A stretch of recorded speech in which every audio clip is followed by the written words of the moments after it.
She doesn't fall for your looks. She falls for your stillness.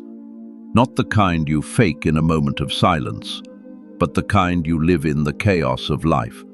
In a world full of noise, reactivity and emotional storms, she's subconsciously scanning for one thing: a man who doesn't flinch. A man who doesn't lose his center the moment she gets emotional, or when things don't go his way. She doesn't want control over you. She wants to feel safe in your control over yourself. And that's where 99% of men fail. They think attraction is about attention, about texting fast, showing up always, pleasing constantly. But here's the Stoic truth. A man without boundaries is a man without gravity. And women, they don't orbit around emptiness. This is Stoic Inspire, where we reclaim the ancient art of masculine presence, not to manipulate women, but to master ourselves. This isn't pickup. This isn't red pill rage. This is where Marcus Aurelius meets modern masculinity, where we stop chasing outcomes and start living by principles. Because attraction isn't created by pressure, it's created by polarity. And polarity begins the moment you stop betraying yourself to be liked. In this video, I'm going to walk you through 8 Stoic boundaries, each one sharpened through centuries of wisdom and tested in today's emotional battlefield. These aren't tactics to get a girl. These are codes to never lose your soul. Each boundary you hold tells the world and the woman in front of you, I know who I am. I know what I serve, and I'm not afraid to lose what doesn't align with that. This is the energy that creates attraction without effort, respect without demand, presence without performance.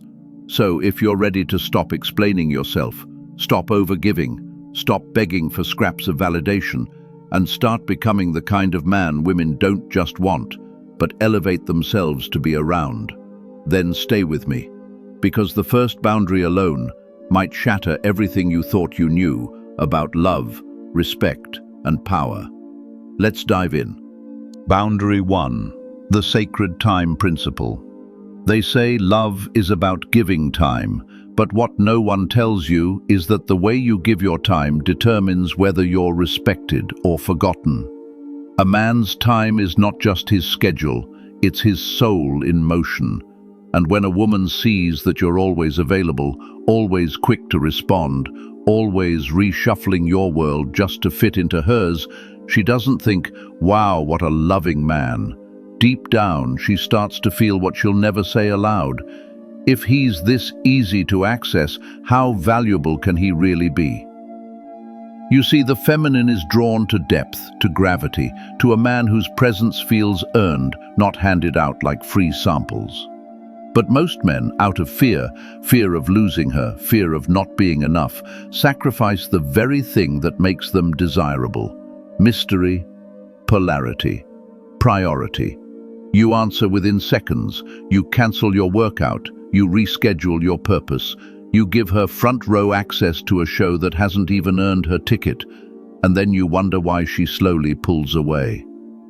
The Stoics warned us about this. Seneca wrote, "It is not that we have a short time to live, but that we waste much of it." The man who does not guard his time is not virtuous. He is vulnerable, not in strength, but in neediness, and neediness poisons polarity. What if I told you, the moments you delay your response, the days you hold your schedule sacred, the times you choose your discipline over her desire, those are not signs of indifference. They are acts of self-respect. And self-respect is the deepest aphrodisiac. Because here's the paradox. When a man is not always available, he becomes unforgettable. She starts to feel the edge again, the sharp contrast of a man who is rooted, who is moving, who doesn't stop his life to be chosen. He chooses himself first, and that changes everything. You stop chasing her presence when you fill your day with purpose. You stop fearing her silence when you're anchored in your own. You stop proving your worth when you live like your time is already spoken for by something greater. And that's when she begins to lean in, not because you begged, but because you became rare. And rarity, in the eyes of the feminine, is irresistible. Boundary 2. The calm no. Say it without guilt, keep it without explanation. Most men think saying no is the beginning of rejection, but in truth, it is the beginning of self-respect. Watch what happens when a woman makes a request, something small, something sudden, something that requires you to bend your schedule or twist your priorities. And your instinct is to say yes, even though your spirit whispers no. You override your body. You ignore your boundaries. You sugarcoat your refusal, if you even deliver one at all. And while she may smile and thank you in the moment, something deeper inside her begins to shift, not because you denied her, but because you couldn't do it cleanly, because your no came wrapped in apology, in guilt, in fidgety energy that silently begged, "Please don't be upset with me." What most men don't understand is that women aren't repelled by your limits, they're repelled by your insecurity about having them. A boundary is not just about what you allow, it's about how deeply you trust your right to allow it. And when you can't say no without guilt, you're not protecting her feelings, you're betraying your frame. The Stoics had no room for that kind of self-abandonment. Epictetus said, "No man is free who is not master of himself." And mastery begins when you can disappoint someone else without abandoning yourself. A woman feels that, even if she can't articulate it, she senses it. This man needs me to be okay with him in order for him to feel okay with himself. And in that moment, her trust begins to erode. Because if your boundaries depend on her emotions, you have no boundaries at all. But the man who can look her in the eye and say, "I won't be able to make it," without backpedaling, without over-explaining, without folding under her reaction, that man unlocks something rare. He triggers not resistance, but reverence. Because she's not used to men who hold their center when pressure comes. She's used to nice guys who cave, bad boys who dominate, but not grounded men who stand calm in the middle. And that calm is what makes her lean in. Not because you said no, but because your no had no fear inside it. That kind of clarity makes her feel safer, not controlled. And the man who doesn't fear the consequences of his truth becomes the one she trusts the most. So say it. Say it with stillness. Say it with spine. And remember, every time you say no with peace, you remind the world that your life is led by inner code, not external approval. Boundary 3. The invisible line, calmly calling out subtle disrespect. Disrespect doesn't always scream, it whispers. It shows up in the quiet moments where most men stay silent, and that silence costs them more than they know. It's in the sideways glance when you speak, the sarcastic joke that cuts a little too close, the eye roll when you share your dream, the teasing that isn't playful but laced with a hidden edge meant to test your frame. And here's the part most men never realize. Women don't test to break you, they test to see you. Not the version of you that's trying to be agreeable, soft, or perpetually chill. She's looking for the man who can see clearly, feel deeply, and still stand firmly in the face of emotional fog. And when those subtle jabs come, when she pushes just slightly against your edge, and you let it slide, not from strength, but from fear of rocking the boat, something inside her retracts. Not because you weren't kind, but because you weren't real. And when you avoid conflict to preserve connection, you end up losing both. Stoicism teaches us that dignity is not defended through rage, but through reason. Marcus Aurelius wrote, "The best revenge is to be unlike him who did the injury, to be calm, collected, clear. And when disrespect arrives, coated in flirtation, masked as humor or disguised as drama. The Stoic man doesn't attack, but he also doesn't tolerate. He speaks, not loudly, not emotionally, but directly. "Don't speak to me like that." That one sentence, delivered with stillness, not spite, changes the entire dynamic. It draws a line not around her, but around you, and suddenly you're no longer a man she can play with, you're a man she must rise to meet. Because women don't trust men who let things slide. They don't feel safe around men who brush off subtle slights with fake smiles. They trust the man who can call out a shift in energy without raising his voice, who doesn't let things fester in silence, who doesn't pretend not to notice the micro-disrespect that chips away at polarity. That man becomes different, magnetic, untouchable in the way that commands not control, but respect. And here's the truth. The moment you start honoring yourself in the smallest interactions, you give her a chance to feel something she's been aching to feel. Your presence as a standard, not a performance, not a reaction, but a non-negotiable calm that speaks without needing to shout. That kind of presence doesn't push her away, it pulls her deeper. Because finally, she's met a man who doesn't need to dominate, to lead. He just doesn't let anything cross the invisible line that protects his peace. Boundary 4. The unshaken core. Passing her emotional test without flinching.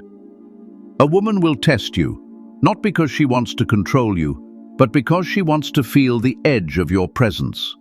She wants to know that when life presses against you, you don't collapse inward, that when intensity rises, you don't lose yourself. Most men misunderstand this completely. They think, when she teases, questions, provokes, or plays with their frame, it's an attack. But it's not war. It's a search. She's scanning for something, not your logic, not your reaction, but your center. And when you flinch, when you defend yourself too quickly, explain yourself too much, or retreat into silence, what you communicate is fragility.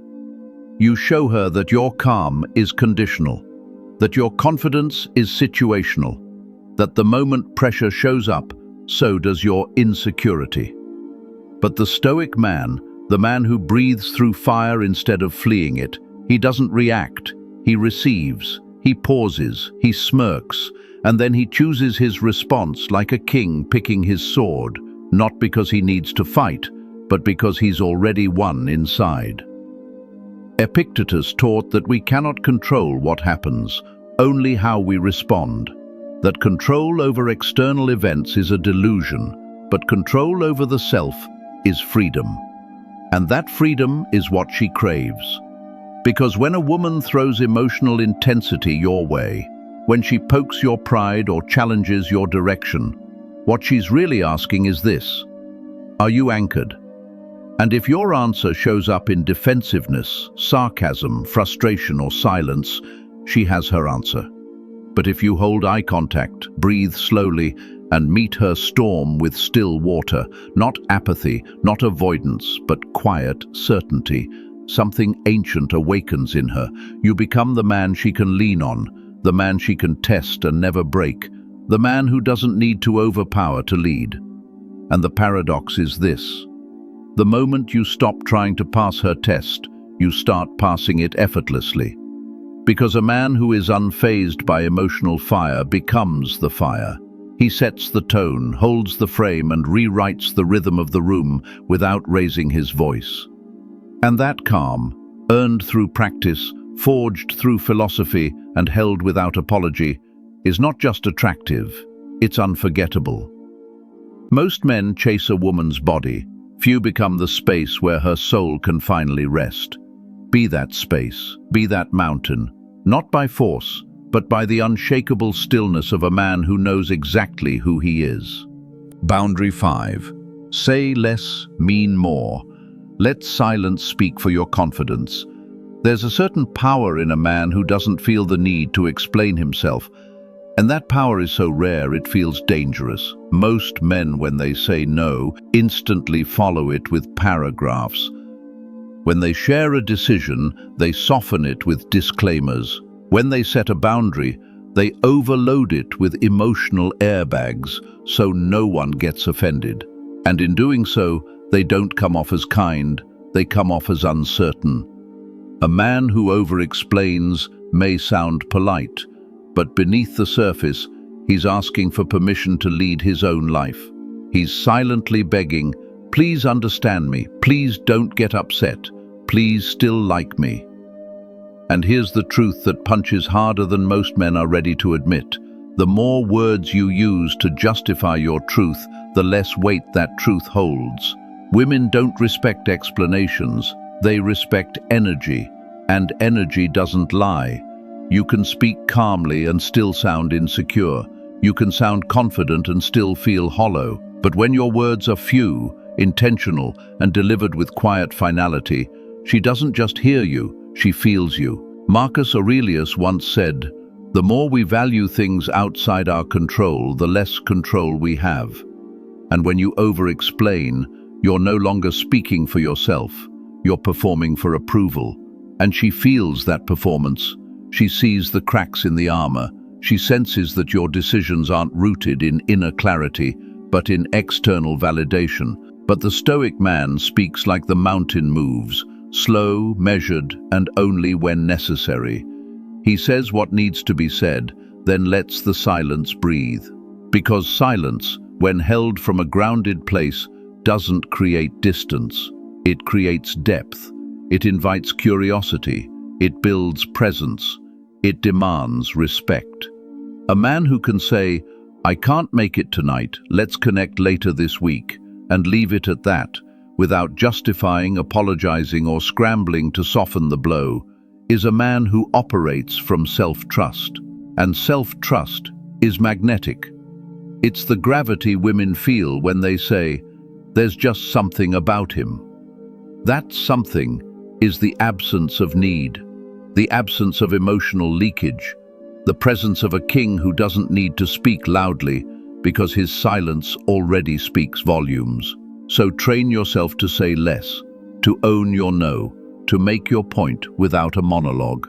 Because when a man can communicate with calm finality, he commands not just attention, but respect. And respect, my brother, is the gateway to real, lasting polarity. Boundary 6. The mission comes first. She can join your path, but never become it. The fastest way for a man to lose a woman's desire is to make her the center of his world. At first it feels like love. You think prioritizing her above everything else will win her heart. You cancel plans, shift your schedule, bend your goals to accommodate her moods, her rhythms, her needs. And in the beginning, she might even smile at the attention. But soon, something shifts. The respect begins to fade. The polarity dissolves. And what's left is a man orbiting a woman instead of standing in his own fire. You see, the feminine doesn't want to be your mission. She wants to feel your mission, to feel that your life is already in motion, already rooted in something deeper than her approval. And when she feels that motion, when she senses that your days are driven by something larger than her, she doesn't pull away. She becomes magnetized, not by your obsession with her, but by your obsession with your calling. Marcus Aurelius said, "Waste no more time arguing what a good man should be one." That's the code. Not to explain your path, not to negotiate your vision, but to walk it with such clarity that your presence speaks louder than any declaration of love ever could. And here's where most men get it wrong. They confuse commitment with surrender. They think being a good partner means losing their edge. But a woman doesn't want to be the flame that burns you out. She wants to feel the heat of your discipline, your ambition, your structure, and then decide whether she can rise to meet it. When your focus fractures for her every whim, she doesn't feel honored, she feels burdened. Because, suddenly, she's not with a leader, she's with a man asking her how to lead. And that weight kills desire. But when you live as if your soul came here to fulfill something higher, when you wake up with direction, protect your routine, and don't compromise your progress for temporary validation. Something ancient activates inside her. She sees that to stand beside you, she must first respect the road you walk. And in that alignment, real connection is born, not from need, but from resonance. So remember this: a woman should never feel like your finish line. She should feel the wind of your stride and decide if she's ready to run beside it. Because a man on a mission is never chasing. He's creating, he's moving, and in that movement, he becomes unforgettable. Boundary 7. The anchor of presence. Never fix her emotions, just hold the storm. Most men, even the good ones, especially the good ones, make the fatal mistake of believing that love means fixing. She's upset, and you immediately lean in with logic, with comfort, with solutions. You say, "Don't worry about it," or "Just do this instead," or "You're overthinking it." You offer strategies, you offer advice, you offer escape, but what she hears is this: he doesn't trust my emotions. He doesn't feel me. He just wants this to stop so he can feel safe again. And just like that, the moment that could have deepened intimacy becomes distance. The truth is, most men aren't trying to help her. They're trying to escape their own discomfort with feminine intensity. Because her storm activates something inside them, their helplessness, their confusion, their own fear of emotional chaos. But the Stoic man, he does something different. He doesn't run, he doesn't flinch, he breathes, he stays. He listens, not to respond, but to witness. And that kind of presence, it's spiritual. Marcus Aurelius once wrote, "Be tolerant with others and strict with yourself."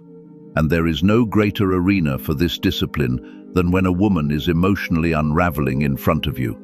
You don't need to say the right thing. You don't need to solve the riddle of her emotions. You only need to remain, to sit in the fire without trying to put it out. Because here's the paradox. The moment you stop trying to fix her, she begins to feel safe. Not because the problem is solved, but because you didn't abandon her in the middle of it. And that is what she's craving, not an answer, but an anchor. The man who doesn't need to escape her emotion becomes the man she trusts with her vulnerability. And trust is the womb of desire. When you hold her storm without judgment, without solving, without retreating into silence or drowning her with reassurance, she meets something rare. A man strong enough to let her feel fully without making it about himself. And in that rare stillness, her body softens, her mind relaxes, her heart opens, not because you saved her, but because you stayed. So next time she breaks down, don't rush to lift her up. Just be still, just breathe, just witness her pain without turning away. Because real power doesn't fix, real power holds. And the man who can sit in a woman's darkness without dimming his own light becomes the presence she never knew she needed, but now can't forget. Boundary 8, the mystery principle. Never reveal everything too soon. The most dangerous mistake a man can make in the early stages of connection is confusing openness with overexposure. We live in a world that glorifies instant vulnerability, deep talks on date one, trauma dumps in late-night texts, every scar shown like a badge of honor. But what men don't realize is that when you hand over your entire emotional story too soon, you don't build closeness, you kill mystery. And mystery is magnetic. It's the silent force that keeps her leaning in. It's the unspoken question behind her attraction. What else is inside this man I haven't yet seen? When you reveal too much too soon, you rob her of that tension, that edge, that delicious sense of unfolding discovery that feminine energy craves. The Stoics never broadcasted their pain. They sat with it, owned it, transformed it into wisdom. Epictetus said, "If you wish to be a writer, write. And if you wish to be respected, don't explain your worth. Live it, show it. Let it rise through your posture, your pauses, your principles, not through verbal essays that beg for emotional approval.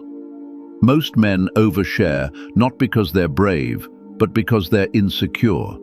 They want her to understand them, feel for them, see their depth, so they unload everything, hoping to earn connection. But what they create instead is emotional fatigue, and fatigue, no matter how noble its cause, kills attraction. The Stoic man does something radically different.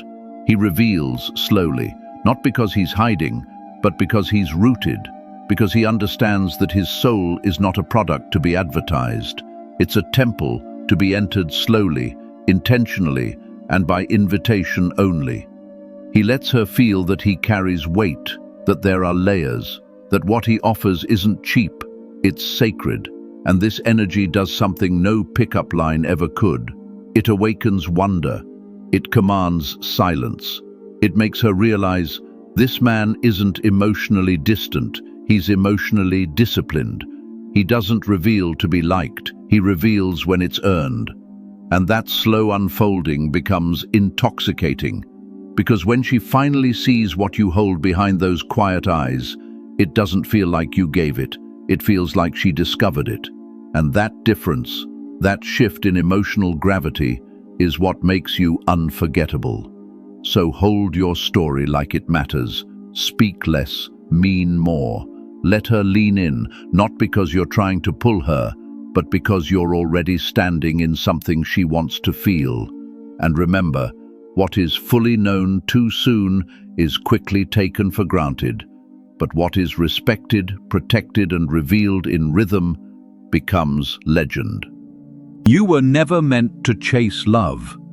You were meant to embody value so deeply that love feels honored just to stand beside you. You were never meant to win women over with performance.